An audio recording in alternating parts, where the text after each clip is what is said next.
दोस्तों, आप सभी का स्वागत है स्टूडेंट टॉप पर। आज हम फिर से केमिस्ट्री के आगे के क्वेश्चन करने वाले हैं। तो ज़्यादा टाइम वेस्ट नहीं करेंगे और जल्दी से चैनल को सब्सक्राइब कर दीजिए, अपने दोस्तों के साथ शेयर कर दीजिए लेक्चर को। और आज का पहला क्वेश्चन हम देखते हैं। आपसे पूछा गया है कि अनिश्चितता के सिद्धांत का प्रतिपादन किसने किया था? अनिश्चितता का सिद्धांत।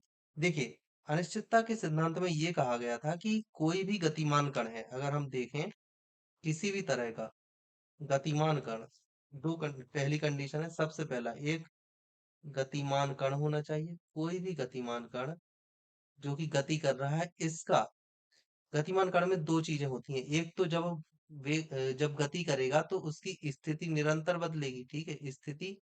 और दूसरा उसमें होता है संवेग, ठीक है ना, क्योंकि P is equal to M V, ठीक है, V चेंज हो रहा है तो P। तो जब आप देखोगे तो अनिश्चितता के सिद्धांत में ये कहा गया था कि आप किसी भी गतिमान कण की स्थिति का सही अंदाजा कभी नहीं लगा सकते, और ना ही संवेग का, ठीक है। तो अनिश्चितता के सिद्धांत में कहा गया कोई भी गतिमान कण का स्थिति और संवेग, इन दोनों चीजों का सही सही निर्धारण करना असंभव है, ठीक है। यही था अनिश्चितता का सिद्धांत। अब आपसे बोला गया है कि किसने निकाला था? हाइगनबर्ग ने, पाउली ने, रदरफोर्ड ने, या ट्रेविरैनस ने? सही आंसर है हाइगनबर्ग। ओके, अनिश्चितता का सिद्धांत हाइगनबर्ग के द्वारा दिया गया था। अगला क्वेश्चन आपसे पूछा गया है, नाभिक की खोज रदरफोर्ड ने किन कणों की सहायता से की थी? रदरफोर्ड ने क्या किया था? रदरफोर्ड ने एक पतली चादर ली थी, किसकी? गोल्ड की, ठीक है। अब इस चादर पर एक कण डाले थे, जिसमें उन्होंने देखा था कि कुछ कण तो सीधे क्रॉस कर जाते हैं, सीधे ही, और कुछ कण थे जो आए तो लेकिन अपनी जगह से परिवर्तित हो गए, मतलब प्रतिकर्षित हो गए, और कुछ कण थे जो कि आए और वापस लौट गए, ठीक है। जिससे इन्होंने निर्धारण किया था कि जो प्लेट है, परमाणु है, उसके बीच में कोई ऐसी चीज है जिस पर धनावेश है, ठीक है, क्योंकि लौट रहे हैं। तो नाभिक में क्या था? नाभिक में था प्रोटॉन, ठीक है।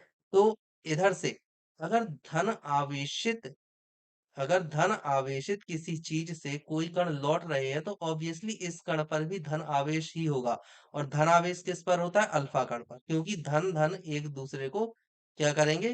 प्रतिकर्षित करेंगे, ठीक है। चलिए अगला क्वेश्चन हम देखते हैं। अगला क्वेश्चन आपसे पूछा गया है, किसी तत्व की रासायनिक प्रकृति का निर्धारण कौन करता है? रासायनिक प्रकृति मतलब अभिक्रिया करना। जैसे सोडियम है, सोडियम ने +1 बना लिया। कॉपर है, कॉपर ने +1 बना लिया, ठीक है। जिंक है, जिंक ने +2 बना लिया। ऑक्सीजन है, ऑक्सीजन ने -2 बना लिया। ये क्या है? ये वन प्लस का, ये +2 का, ये -1 है। ये सब क्या है? ये सब है इलेक्ट्रॉन, ठीक है ना। इलेक्ट्रॉन जब बाहर चला गया, इलेक्ट्रॉन जब बाहर चले गए, और यहाँ पर इलेक्ट्रॉन जब अंदर आए, तो निर्धारण कौन कर रहा है? इलेक्ट्रॉन, न्यूट्रॉन, संयोजी इलेक्ट्रॉन या प्रोटॉन पर तो कौन कर रहा है? संयोजी इलेक्ट्रॉन, ठीक है। 128 का क्या हो जाएगा? ऑप्शन सी आपको याद रखना है। देखते ही कोई भी व्यक्ति इलेक्ट्रॉन लगा सकता है, लेकिन अगर आप आगे की पढ़ो तो संयोजी इलेक्ट्रॉन, क्योंकि बाहर के कोष के ही करते हैं। जैसे अगर सोडियम को हम ले, सोडियम का परमाणु क्रमांक होता है 11। अगर इसके कोर की हम बात करें तो कोर में कितने हो जाएंगे? 10, 8 यहाँ पर और 2 यहाँ पर, तो कोर में होगा 10। और ये होती है संयोजी कक्षा। संयोजी कक्षा में कितना इलेक्ट्रॉन बचा? एक। इन जब सबको जोड़ोगे तो आएगा 11। तो ये जो संयोजी इलेक्ट्रॉन है, ये निर्धारण करता है रासायनिक प्रकृति को, ठीक है, संयोजी इलेक्ट्रॉन। ओके, अगला क्वेश्चन हम देखते हैं। अगला क्वेश्चन आपसे पूछा गया है, किसी तत्व के रासायनिक गुण निर्भर करते हैं। सेम चीज, रासायनिक गुण निर्भर कर रहे हैं किस चीज पर?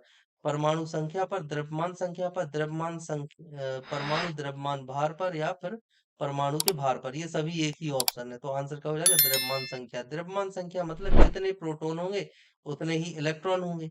तो इलेक्ट्रॉनों की संख्या जितनी ज्यादा होगी, आवर्ती फलन मोसले ने दी थी जो अभी आवर्त सारणी, उसमें उन्होंने लिखा था कि जो रासायनिक गुण होते हैं वो परमाणुओं के परमाणु क्रमांक के आवर्ती फलन होते हैं, सही। तो किस चीज पर निर्भर करता है? द्रव्यमान संख्या पर। ऐसा लिखते हैं ना, A, X, Z, ये होती है उसकी द्रव्यमान संख्या, ठीक है, ये होती है द्रव्यमान संख्या। और ये क्या होता है? ये होता है द्रव्यमान भार। ओके, चलिए अगला क्वेश्चन हम देखते हैं। आपसे पूछा गया है, निम्नलिखित में से किसे विभाजित नहीं किया जा सकता है? किसे आप विभाजित नहीं कर सकते? धनायन को, परमाणु को, नाभिक को, या फोटोन को? इनमें से आप किसे विभाजित नहीं कर सकते? आपसे पूछा गया। देखिए, धनायन को आप विभाजित कर सकते हो, बिल्कुल कर सकते हैं। परमाणु को आप बिल्कुल कर सकते हो, प्रोटॉन, इलेक्ट्रॉन, है ना, न्यूट्रॉन। नाभिक को क्या आप विभाजित कर सकते हो? बिल्कुल, प्रोटॉन और न्यूट्रॉन में। फोटोन को आप विभाजित नहीं कर सकते, तो क्या हो जाएगा? Option D. ओके, अगला क्वेश्चन। अगला क्वेश्चन आपसे पूछा गया है, रेडियो सक्रियता की खोज सर्वप्रथम किसने की थी? देखिए, रेडियो सक्रियता की खोज में कई नाम सामने आते हैं। बैकरल और क्यूरी, ये दोनों नाम आते हैं। Irene Curie, madam Curie. Irene Curie madam Curie की पुत्री थी, है ना। इन सभी ने, इन्होंने भी नोबेल प्राइज जीता था। इन्होंने भी नोबेल प्राइज जीता। मैडम क्यूरी जो थी, मैडम क्यूरी का पूरा परिवार ही खतरनाक था। मैडम क्यूरी ने नोबेल जीता, इनके हस्बैंड ने जीता, इनकी डॉटर ने जीता, और इनके डॉटर इन लॉ मतलब दामाद ने भी जीता। इन सभी ने जीता था क्या? नोबेल पुरस्कार। ठीक है, ये पूरी फैमिली ही नोबेल प्राइज विनर है। यहाँ पर आपसे पूछा गया, रेडियो सक्रियता की खोज सर्वप्रथम किसने की थी? बैकुरल ने। ठीक है, हेनरी बैकुरल ने की थी। और रेडियो सक्रियता की जो इकाई होती है, इकाई, वो भी क्या होती है? बैकुरल। और इसके अलावा एक और होती है, बैकुरल तो होती ही है, BQ। और एक और होती है क्यूरी। क्यूरी भी रेडियो सक्रियता की इकाई होती है, CI। ठीक है, लेकिन खोज किसने की थी? हेनरी बैकरल ने। मैडम क्यूरी ने किस चीज की खोज की थी? रेडियम और पोलोनियम। पोलोनियम के सबसे ज्यादा समस्थानिक होते हैं प्रकृति में, कितने? 27। ठीक है, अगला क्वेश्चन आपसे पूछा गया है, रेडियो सक्रियता किसका गुण है? रेडियो सक्रियता किसका गुण है? न्यूट्रॉन का, इलेक्ट्रॉन का, प्रोटॉन का, या नाभिक का? आपको बताना है रेडियो सक्रियता किसका गुण है, बताइए। रेडियो सक्रियता गुण किस चीज का है? नाभिक का, क्योंकि नाभिक से ही जो अल्फा, बीटा, गामा किरणें निकलती हैं, ये सब नाभिक से ही निकलती है। ओके, अगला क्वेश्चन। रेडियो सक्रियता की इकाई क्या है? रेडियो सक्रियता की इकाई अभी हमने बात की है, क्या थी? बैकुरल और क्यूरी, CI। यहाँ पर आपके ऑप्शन में क्या है? Fermi, Curie, candela. इनमें से कोई नहीं, तो आंसर क्या है? क्यूरी। फर्मी किस चीज की इकाई होती है? दूरी की इकाई होती है, लंबाई की, 10⁻⁻15। और मिस्टर फर्मी ने खोज किस चीज की थी? रेडियो, सॉरी, रेडियो नहीं, नाभिकीय रिएक्टर की। किस चीज की थी? नाभिकीय रिएक्टर की खोज की थी एनरिको फर्मी ने। क्यूरी, बिल्कुल, क्यूरी इकाई होती है, CI से। कैंडेला किस चीज की इकाई होती है? कैंडेला इकाई होती है ज्योति तीव्रता की। ठीक है, चलिए, अगला क्वेश्चन आपसे पूछा गया है, अल्फा और बीटा किरणों की खोज किसने की थी? अल्फा और बीटा, ये दोनों कौन से होते? ये रेडियो सक्रिय कण है। ठीक है, इसकी खोज किसने की थी? बिलार्ड ने, डाल्टन ने, फेराडे ने, या रदरफोर्ड ने? इनमें से किसने इसकी खोज की थी? आपसे ये पूछा गया है। देखिए, इसकी खोज की थी किसने? बिलार्ड ने। ठीक है, डाल्टन ने किया था, क्या दिया था? डाल्टन ने दिया था एटॉमिक मॉडल। इस क्या? Atomic model. फेराडे ने क्या दिया था? फेराडे ने दिया था इलेक्ट्रोलाइसिस, विद्युत अपघटन। रदरफोर्ड ने किस चीज की खोज की थी? नाभिक। किस चीज की खोज की थी? नाभिक की। ओके, चलिए, अगला क्वेश्चन हम देखते हैं। आपसे पूछा गया है, एक्स किरणों की खोज किसने की थी? एक्स किरणों की खोज, सेम चीज, फेराडे ने, न्यूटन ने, रदरफोर्ड ने, या इनमें से कोई नहीं? एक्स किरणों की खोज किसने की थी? इनमें से कोई नहीं। किसने की थी? एक्स किरणों की खोज की थी रॉन्टजन ने। ठीक है, इन्होंने एक्स किरणों की खोज की थी, सही आंसर। ओके, फेराडे ने, पहले हमने बताया विद्युत अपघटन। न्यूटन ने कई कई खोज किया। अगर यहाँ पर देखो तो दृश्य प्रकाश जो आप देखते हो ना, 3900 से 7800 एंगस्ट्रॉम, इसकी खोज न्यूटन ने की थी। रदरफोर्ड ने सेम नाभिक की। अगला क्वेश्चन आपसे पूछा गया है, गामा किरणों की खोज किसने की थी? गामा किरण की खोज किसने की थी? रदरफोर्ड ने, फेराडे ने, चैडविक ने, या फिर इनमें से कोई नहीं? सही आंसर है इनमें से कोई नहीं। ओके, और आप आंसर क्या लगाओगे गामा किरणों के लिए? गामा किरणों के लिए आंसर आप लगाओगे पॉल विलार्ड। सही आंसर क्या है? सही आंसर है पॉल विलार्ड। ठीक है, ये है सही आंसर। चलिए, अगला क्वेश्चन आपसे पूछा गया है, निम्नलिखित में से किसके उत्सर्जन से समभारिक का निर्माण होता है? समभारिक का मतलब होता क्या है? समभारिक या फिर आइसोबार, ये क्या होता है? आइसोबार का मतलब होता है, देखिए, परमाणु में दो चीज होती है, एक तो होता है परमाणु क्रमांक, और एक होता है परमाणु भार। तो परमाणु क्रमांक तो समान रहता है, लेकिन, सॉरी, परमाणु क्रमांक जो होता है वो असमान होता है। और परमाणु भार कैसा होता है? समान होता है। इसे हम बोलते हैं, क्या बोलते हैं इसको? इसको हम बोलते हैं, इसे हम बोलते हैं समभारिक। ओके, चलिए, ओके, इसे हम बोलते हैं समभारिक। अब आपसे पूछा गया है कि समभारिक का निर्माण होता है किसके उत्सर्जन से? समभारिक का निर्माण होता है। समभारिक के निर्माण का मतलब है आप कोई ऐसा कण निकल रहा हो, कण निकले जिससे कि क्या हो, जिससे परमाणु क्रमांक बदले। समझे? परमाणु क्रमांक बदले लेकिन परमाणु भार ना बदले। हम बात करें परमाणु भार समान रहे, वो ना बदले। तो ऐसा किस कारण से हो सकता है? ऐसा हो सकता है केवल और केवल बीटा से। देखिए क्या होता है, ए एक्स जेड। ए क्या है? परमाणु क्रमांक। जेड है परमाणु भार। अभी इतना है कोई तत्व। अब देखिए, अब यहाँ पर हमने क्या किया, एक बीटा कण निकाल दिया। एक बीटा कण निकालने का मतलब हमने यहाँ पर एक प्रोटॉन निकाल दिया, ये निकल गया। अब यहाँ से क्या हो गया, ये हो गया ए प्लस वन एक्स आ गया, और यहाँ पर परमाणु भार सेम ही रहेगा, ठीक है ना। तो यहाँ पर क्या हुआ, एक की वृद्धि हो गई। परमाणु क्रमांक में एक की वृद्धि हो गई लेकिन परमाणु भार समान है। समझ में आ रही है बात? परमाणु भार समान है। और यहाँ से एक क्वेश्चन क्या बना आपका, कि बीटा कण के निकलने से परमाणु क्रमांक में एक की वृद्धि हो जाती है। सही आंसर क्या हो जाएगा यहाँ पे? बीटा। गामा के निकलने से कुछ भी नहीं होगा, ठीक है। अल्फा कण क्या होता है? 2He4। ठीक है, चलिए आगे बढ़ते हैं। निम्नलिखित में से किसमें ऋणात्मक आवेश होता है? ऋणात्मक आवेश आपसे पूछा है, अल्फा, गामा, एक्सरे या फिर बीटा, इनमें से किसमें होता है? अभी हमने देखा है किसमें होता है ऋणात्मक। हम्म बताइए। 138, क्वेश्चन नंबर 138 का है डी। Okay, beta. चलिए अगला क्वेश्चन हम देखते हैं। और अल्फा में कैसा होता है? अल्फा में होता है धन, बीटा में होता है ऋण, गामा में होता है कुछ भी नहीं, मतलब न्यूट्रल। ये भी याद कर लेना, सभी याद होने चाहिए आपको, न्यूट्रल। अगला क्वेश्चन आपसे पूछा गया है, बीटा किरणें किस प्रकार का आवेश वहन करती हैं? मतलब बीटा किरणों में किस प्रकार का आवेश होता है, आपसे ये पूछा गया है। ऋण आवेश होता है, धन होता है, शून्य होता है, या इनमें से कोई नहीं। ऋण किस में होता है? ऋण होता है बीटा में। धन किस में होता है? अल्फा में। शून्य किस में होता है? गामा में। ठीक है ना। तो क्या हो जाएगा आंसर? बीटा में होता है ऋणात्मक। अगला क्वेश्चन आपसे पूछा गया है, निम्नलिखित में से किस किरण की आयनन क्षमता सबसे कम होती है? यहाँ पर आयनन क्षमता की बात की गई है। आपको एक चीज याद रखनी है कि जो आयनन क्षमता होती है, क्या होती है? आयनन क्षमता, वो समानुपाती होती है किसके? एक बटा वेधन क्षमता के। ठीक है ना, आयनन क्षमता हमेशा वेधन क्षमता के विक्रमानुपाती है। अब अगर हम वेधन क्षमता की बात करें, अगर हम वेधन क्षमता की बात करते हैं, तो वेधन क्षमता में क्या होता है, गामा की सबसे ज्यादा होती है, उससे कम होती है बीटा की, और उससे कम होती है अल्फा की।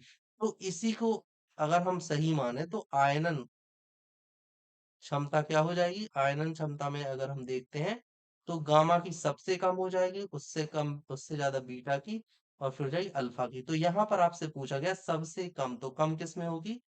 आयनन क्षमता गामा में। आंसर क्या हो जाएगा? ऑप्शन सी, गामा किरणों में। ठीक है, और ये क्रम है, ये क्रम भी आपको याद रखना है। ऑर्डर है जो कि बहुत ज्यादा इंपॉर्टेंट है। ठीक है ना, याद रखना है आपको। चलिए अगला क्वेश्चन हम देखते हैं, निम्नलिखित में से किस किरण की वेधन क्षमता सबसे अधिक है? वेधन क्षमता वही चीज आ गई, वही मैंने जो पिछले क्वेश्चन में बताया, आयनन क्षमता समानुपाती है एक बटे वेधन क्षमता पे। ठीक है ना। अब देखिए आयनन क्षमता के लिए मैंने आपको क्या बताया था, अल्फा, बीटा, गामा। ठीक है, ऐसा तो वेधन क्षमता में क्या मैंने बताया था, गामा, बीटा और अल्फा, ये वाला। तो सही क्या हो जाएगा, वेधन क्षमता में सबसे ज्यादा होती है गामा की। चलिए अगला क्वेश्चन हम देखते हैं, पृथ्वी की आयु का आकलन किया जाता है। आयु का आकलन पृथ्वी की, यहाँ पर पृथ्वी हो गई, पृथ्वी मतलब किसकी आकलन कर रहे हैं हम? चट्टानों की। और चट्टानों की आयनन क्षमता के लिए आपको ऑप्शन दिए गए, कार्बन डेटिंग के द्वारा, जैविक घड़ी के द्वारा, यूरेनियम डेटिंग से, या इनमें से कोई। देख कार्बन डेटिंग से क्या निकालते हैं हम? जीवाश्म। जीवाश्म की आयु निकाली जाती है। यहाँ पर सही आंसर क्या हो जाएगा? Uranium dating. यूरेनियम डेटिंग से हम चट्टानों की या पृथ्वी की आयु का पता लगाते हैं। ठीक है, ये चीज आपको याद रखनी है। चलिए अगला क्वेश्चन आपसे पूछा गया है, परमाणु बम का आविष्कार किसने किया था? रदरफोर्ड ने किया था क्या? नहीं, रदरफोर्ड ने किस चीज का किया था? न्यूक्लियस का। ऑटो हॉर्न ने, बिल्कुल सही। परमाणु बम का आविष्कार ऑटो हॉर्न के द्वारा किया गया था। मैडम क्यूरी ने क्या किया था? कितनी बार हम पढ़ चुके हैं, मैडम क्यूरी ने किया था रेडियम और पोलोनियम। इसके सबसे ज्यादा समस्थानिक कितने? 27। अगला क्वेश्चन आपसे पूछा गया है, परमाणु शक्ति संयंत्र किस सिद्धांत पर काम करता है? देखिए, एक होता है सूर्य, एक होता है हाइड्रोजन बॉम्ब, हाइड्रोजन बॉम्ब, और एक होता है आपका क्या? Atom bomb. एक होता है आपका न्यूक्लियर रिएक्टर। ठीक है। अब देखिए, सभी में परमाणु का ही उपयोग किया जाता है। ठीक है, परमाणु का ही उपयोग किया। अब इसमें क्या होता है न्यूक्लियर रिएक्टर में? न्यूक्लियर रिएक्टर में होता है विखंडन। ठीक है।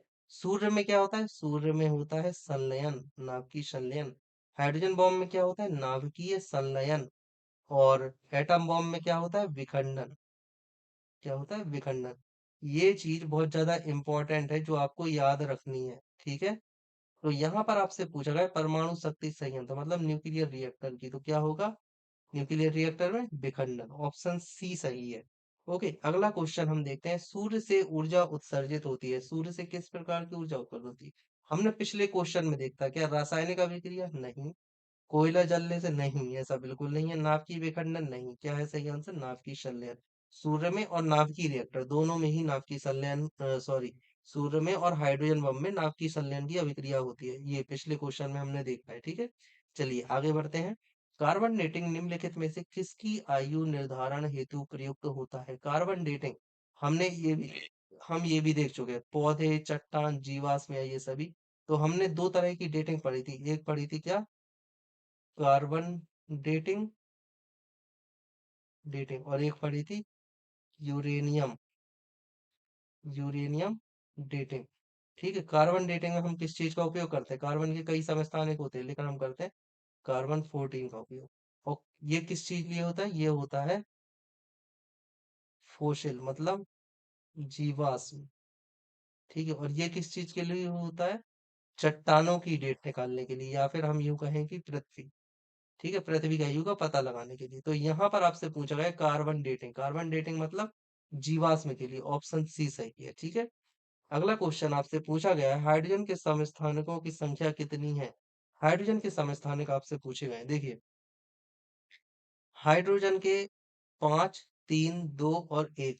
सही आंसर है ऑप्शन 3। लेकिन क्या होते हैं समस्थानिक? क्या होते हैं समस्थानिक? का मतलब होता है कि इनके जो परमाणु भार होते हैं, परमाणु भार, और दूसरा होता है परमाणु क्रमांक। तो परमाणु भार कैसे होते हैं? असमान, जो कि बदल जाते हैं। और परमाणु क्रमांक कितने होते हैं? कैसे होते हैं? समान, जो कि नहीं बदलते। अब हाइड्रोजन के कितने होते हैं? हाइड्रोजन में होता है, एक तो होता है 1H1, दूसरा होता है 1H2, और तीसरा होता है 1H3। अब इनमें यदि हम देखें तो इलेक्ट्रॉन, प्रोटॉन और न्यूट्रॉन की संख्याओं की अगर हम बात करते हैं तो तीनों में कितनी आएगी? अगर हम बात करते हैं इलेक्ट्रॉन की तो इसमें भी एक होगा, इसमें, और इसमें प्रोटोन की अगर हम बात करते हैं एक होता है, न्यूट्रॉन नहीं होता। ठीक है। वहीं अगर हम इधर आते हैं तो इधर पर आप देखो, इलेक्ट्रॉन एक होगा, प्रोटॉन एक होगा, पर न्यूट्रॉन भी एक हो जाएगा। यहाँ हम आते हैं तो इलेक्ट्रॉन एक, प्रोटॉन एक, पर न्यूट्रॉन दो हो जाते हैं। तो कई बार ऐसा क्वेश्चन भी आया है कि हाइड्रोजन ऐसा कौन सा तत्व है जिसमें न्यूट्रॉन नहीं होते? तो आपको पता होना चाहिए ये है हाइड्रोजन। समझ गए? तो हाइड्रोजन के 3 समस्थानिक होते हैं। ठीक है। चलिए, प्रोटियम, ड्यूटेरियम और ट्राइटियम। ठीक है। और ये जो ट्राइटियम होता है ये बहुत कम मात्रा में होता है, रेडियो एक्टिव होता है। ठीक है। ये वाला कैसा होता है? ये होता है रेडियो एक्टिव। ठीक है, याद रखना है आपको। चलिए अगला क्वेश्चन हम देखते हैं, आपसे पूछा गया है, सर्वाधिक संख्या में समस्थानिक किसके पाए जाते हैं? हमने कितनी बार देखा, लेड के पाए जाते हैं क्या? नहीं। यूरेनियम? नहीं। यूरेनियम के कितने होते हैं? याद रखना चाहिए आपको, 234, 235 और 238। ठीक है। नाभ की रिएक्टर में उपयोग करते हैं यूरेनियम 235 का। ठीक है। न्यूक्लियर रिएक्टर में यूज करते हैं इसका।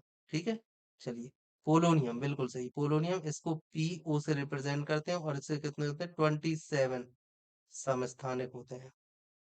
ठीक है, सबसे ज्यादा होते हैं। और इसकी खोज किसने की थी? खोज इसके की थी मैडम क्यूरी ने। Madam Curie. ठीक है, चलिए। हाइड्रोजन, नहीं, हाइड्रोजन के नहीं होते हैं समस्थानिक सबसे अधिक। चलिए अगला क्वेश्चन हम देखते हैं। निम्नलिखित में से किसके उत्सर्जन से संभारिक उत्पन्न होते हैं? हम ये क्वेश्चन एक बार कर चुके हैं, लेकिन फिर से हम इसे दोबारा देख लेते हैं। किसके उत्सर्जन से संभारिक होते हैं? बीटा के से। ये क्वेश्चन रिपीट हो चुका है। चलिए अगला क्वेश्चन आपसे पूछा गया है। निम्नलिखित में से किस यौगिक की आकृति चतुष्फलकी होती है? आकृति चतुष्फलकी, देखिए इस, आप वैसे तो आसानी से निकाल सकते हो, आप याद भी कर सकते हो, ये कार्बन टेट्रा क्लोराइड की होती है चतुष्फलकी। लेकिन इसको निकालने के लिए ना, आप अगर संकरण याद कर लोगे, जैसे sp2, sp3, ये होते हैं संकरण। और sp3d, sp3d2, इस तरह के होते हैं। जैसे इसकी अगर हम बात करें तो ये होता है रेखीय, ये होता है त्रिकोणी, ये होता है चतुष्फलकी, ये होता है चतुष्फलकी त्रिकोणी पिरामिडीय, है ना? तो आपको अगर ये संकरण निकालना आ जाता है, तो आप बड़ी आसानी से, बहुत ही ज्यादा आसानी से आप किसी भी चीज की संरचना बता सकते हो। आपको याद करने की जरूरत नहीं पड़ेगी। जैसे आप पढ़ते हैं ग्रेफाइट की कैसी होती है, षटफल की होती है। अगर आप बात करो ग्रेफाइट की कैसी होती है, ग्रेफाइट की होती है षटफल की। ठीक है, हीरे की कैसी होती है, अगर आपसे पूछा जाए हीरे की, हीरे की कैसी होती है, हीरे की होती है अ, चतुष्फल की। ठीक है ना, होती है ना चतुष्फल की। तो अगर आप संकरण निकालना सीख जाओगे तो इन सब चीजों की जरूरत नहीं पड़ेगी। वो मैं आपको थ्योरी क्लास में पढ़ाऊंगा, और वो काफी टाइम है अभी उसे शुरू होने में। जब शुरू होगी तो आपको चैनल पर अपडेट कर दिया जाएगा। ठीक है, तो यहाँ पर आपको याद रखना है, चतुष्फल की आकृति किसकी होती है? इसकी। और इसकी कितनी होती है? त्रिकोणीय है। इसकी कितनी होती है? इसकी भी त्रिकोणीय होती है। एसिटिलीन की कैसी होती है? रेखीय है। तो ये सब चीजें हो चुकी हैं। अब 150 क्वेश्चन कंप्लीट हो चुके हैं, और हम इनको 2000 तक लेके जाने वाले हैं आपके एग्जाम के पहले। ठीक है, अच्छे से पढ़िएगा, और चैनल को अपने दोस्तों के साथ शेयर कर दीजिए, लाइक कर दीजिए, कमेंट कर दीजिए। इसके अलावा चैनल को सब्सक्राइब कर दीजिएगा। आप इतने समय तक मुझसे जुड़े रहे, इसके लिए थैंक यू सो मच आप सभी का। कल फिर मिलते हैं इसी समय पर। Thank you.